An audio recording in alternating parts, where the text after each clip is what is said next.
నేను ఏమంటున్నా అంటే బీసీలు ఇప్పటికైనా we are not backward classes, we are brilliant and creative communities.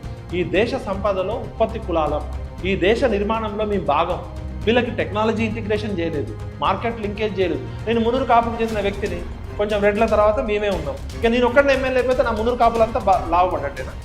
ఇక నా కులంలో నా కులాన్ని 10 లక్షల మంది ఉన్నారని చెప్పి నేను ఒక ఎమ్మెల్యే టికెట్ తెచ్చుకొని విఠల్ కొడుకు అమెరికాలో చదువుకుంటాడు, విఠల్ మంచిగా ఉంటే అంతా మునురు కాపు కులం అంతా బాగుపడ్డట్టేనా?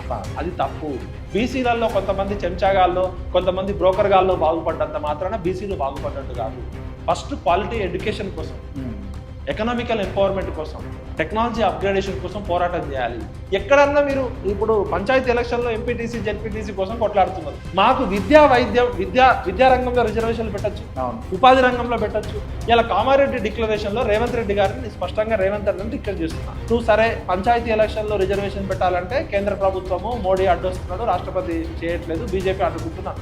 మరి కామారెడ్డి డిక్లరేషన్లో సెకండ్ పాయింట్ ఏంటంటే 42% రిజర్వేషన్లు విద్యా ఉద్యోగాల్లో ఇస్తామన్నారు. సెకండ్, కాంట్రాక్ట్లలో అన్ని దగ్గర కాంట్రాక్ట్లలో 42% ఇస్తా అన్నాడు. మరి 2 సంవత్సరాల కాలంలో ఎంతమంది బీసీల కాంట్రాక్టర్లో వాటా ఇచ్చినావు?